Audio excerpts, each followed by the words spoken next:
नमस्कार, आदाब। आप देख रहे हैं डीएनएम शो में हम अपराध की कहानियां आपके सामने लेकर के आते हैं। आज की कहानी एक ऐसे अपराधी की है जिसे यौन शोषण के मामले में 8,658 साल की सज़ा सुनाई गई है। कहानी को शुरू करें उससे पहले एक लड़की जो इस सजा याफ्ता मुजरिम के चंगुल से छूटकर भागी है, उसका एक मीडिया को दिया गया बयान सबसे पहले आपको सुनना चाहिए। वो कहती है, अदनान के संगठन में एक सीक्रेट सेल सिस्टम था। इस वजह से किसी को पता नहीं चला कि वहाँ इतने सालों से क्या हो रहा है। अदनान ने 7 से 17 साल की कई नाबालिग लड़कियों का यौन शोषण किया। 2016 से पुलिस ने अदनान के घर और उसके ऑर्गेनाइजेशन के ऑफिस पर कई बार रेड डाली, लेकिन कुछ नहीं मिला। 2017 में यह लड़की वहां से भाग कर निकली। उसके बाद इसने खुलासा किया कि तुर्की के कथित धर्मगुरु अदनान ओक्तार के संगठन में क्या क्या हो रहा है। अदनान ओक्तार तुर्की में एक धर्म गुरु के रूप में चर्चित था, जो टीवी पर इस्लामिक और रूढ़िवादी मूल्यों की शिक्षा देता था। अदनान खुद मॉडर्न ड्रेस पहनता था और टीवी पर कम कपड़े पहने हुए लड़कियों के साथ घिरा नजर आता था। अदनान ने 1980 में धार्मिक स्पीकर के तौर पर अपने करियर की शुरुआत की। कई सालों तक वह धार्मिक उपदेश देने के बाद अदनान सिलर नाम का एक ऑर्गेनाइजेशन बनाया, जिसका मकसद मुस्लिम स्कॉलर सैयद नुरसी के धार्मिक विचारों को लोगों तक पहुंचाना था। सैयद नुरसी इस्लाम को साइंस के साथ मिलाकर आगे बढ़ने के पक्ष में थे। सैयद नुरसी के इन विचारों से तुर्की में नया इस्लामिक मूवमेंट आया और कई लोग इस संगठन से जुड़ते चले गए। अदनान ओक्तार हारून यागा के नाम से इस्लामिक मूल्यों पर 300 से ज़्यादा किताबें लिख चुका है। अदनान ने 1990 में साइंस रिसर्च फाउंडेशन की भी शुरुआत की। उसने डिज़ाइनर्स से लड़कियों के लिए मॉडर्न इस्लामिक कपड़े बनवाए और इन कपड़ों का बिजनेस शुरू किया। 2011 में अदनान ने कहा कि कुरान में हिजाब का कहीं जिक्र नहीं है। तुर्की की औरतों के बालों से आगे बढ़ना चाहिए और मॉडर्न कपड़ों को भी स्वीकार करना चाहिए। इससे प्रभावित होकर बहुत सारी पढ़ी लिखी लड़कियां, अमीर लड़कियां अदनान के साथ जुड़ती चली गईं। 2018 में उसके बिला पर तुर्की पुलिस ने फिर छापा मारा। पता चला कि इस्लाम के प्रचार की आड़ में वो एक आपराधिक गिरोह चलाता है। अदनान और उसके फॉलोअर्स को गिरफ्तार कर लिया गया और उसका टीवी चैनल A9 भी बंद कर दिया गया। ऑस्ट्रेलियन मीडिया टाउन्सविले बुलेटिन के मुताबिक इस संगठन में अदनान ने 1000 से ज़्यादा लड़कियों को सेक्स स्लेव बनाकर उनका यौन शोषण किया। अदनान इन लड़कियों को मासिक धर्म की समस्याओं और स्किन प्रॉब्लम्स को ठीक करने के बहाने जबरदस्ती गर्भ निरोधक पिल्स देता था। पुलिस को अपनी जांच के दौरान अदनान के घर से 69,000 से ज़्यादा गर्भ निरोधक पिल्स मिली। एक सदस्य ने TRT वर्ल्ड को दिए एक इंटरव्यू में बताया कि अदनान ने यंग इस्लामिक जनरेशन को फेमिनिस्ट और क्रिएशनिस्ट थ्योरी से प्रभावित किया था। बहुत पढ़े लिखे लोग अदनान से जुड़ने लगे थे। अदनान की किताबों ने भी लोगों को आकर्षित किया। उसकी थ्योरी में इस्लाम को और उदार बनाने का जिक्र था।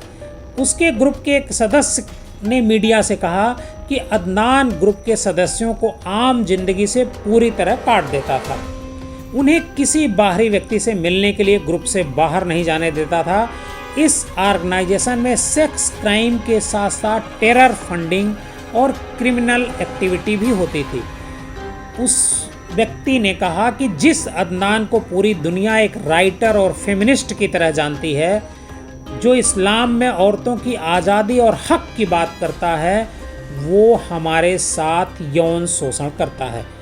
अदनान के ग्रुप के एक और मेंबर ने बताया कि वह किसी तरह ऑर्गेनाइजेशन से भाग निकला उसने ये भी बताया कि जो लोग इस ऑर्गेनाइजेशन से भाग जाते थे उन्हें अदनान बदनाम करता था और उनका जीना मुहाल कर देता था। पैम्फलेट निकालकर उनके जैसा बनने की धमकी देता था। अदनान की चूंकि पॉलिटिकल पकड़ भी मजबूत थी, अदनान के ऑर्गेनाइजेशन की एक पूर्व मॉडल एब्रू सिमसिक ने मीडिया को बताया कि अदनान का संगठन छोड़ने की वजह से उन्हें बहुत परेशान किया गया और मेरे खिलाफ मानहानि के 300 केस फाइल कर दिए गए। सिमसिक ने कहा, अदनान ओख्तार ने मुझे टीवी पर देखा और दीवाना हो गया। उसने यहाँ तक कहा कि मैंने तुम्हें अखबार में और टीवी पर देखा, तुम मुझे बहुत पसंद आई। अपने कपड़े लो और मेरे साथ मेरे शानदार महल में रहो। यहाँ आ जाओ, मैं तुम्हें सबसे अच्छी कंडीशन में रखूँगा।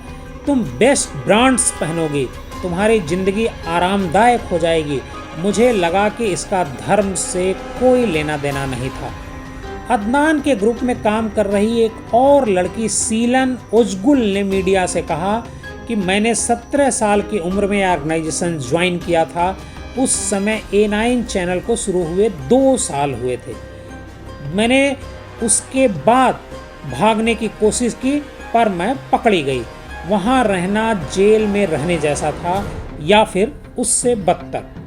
जनवरी 2021 में अदनान को उस पर लगे 10 अलग अलग आरोपों में 1075 साल की सज़ा सुनाई गई, जिनमें क्रिमिनल गैंग चलाने वाले, राजनीतिक और सैन्य तख्ता पलट में शामिल होने, नाबालिग लड़कियों के यौन शोषण, रेप, ब्लैकमेल करने और यातना देने के आरोप शामिल हैं। उस पर तुर्की के निर्वासित धर्मगुरु फतुल्लाह गुलेन के साथ संबंध होने के भी आरोप लगे। गुलेन पर आरोप है कि वह 2016 में तुर्की में हुए असफल सैन्य तख्ता पलट की साजिश का मास्टरमाइंड था, जिसमें 251 लोग मारे गए थे और 2000 से अधिक घायल हुए थे। बाद में एक अपर कोर्ट ने अदनान के खिलाफ दिए इस फैसले को पलटते हुए ट्रायल के निर्देश दिए। इस साल सितंबर में अदनान दोबारा ट्रायल के लिए कोर्ट के सामने पेश हुआ। इसी मामले में इस्तांबुल हाई क्रिमिनल कोर्ट ने 17 नवंबर को अदनान ओख्तार को गैर कानूनी ढंग से धर्म की आड़ में ऑर्गेनाइजेशन चलाने, शिक्षा और यौन अधिकारों का उल्लंघन करने, टार्चर करने, पर्सनल डेटा चोरी करने, क्रिमिनल गैंग बनाने, राजनीतिक लोगों और सेना को जासूसी करने के जुर्म में 8658 सालों की सज़ा सुनाई। कोर्ट ने इसी मामले में 10 और दोषियों में से हर एक को 8658 साल की सज़ा सुनाई। अदनान को दी गई सज़ा तुर्की के इतिहास में दूसरी सबसे लंबी सज़ा बताई जा रही है। इससे पहले तुर्की में ही एक व्यक्ति को 9803 साल और 6 महीने की सज़ा दी गई थी।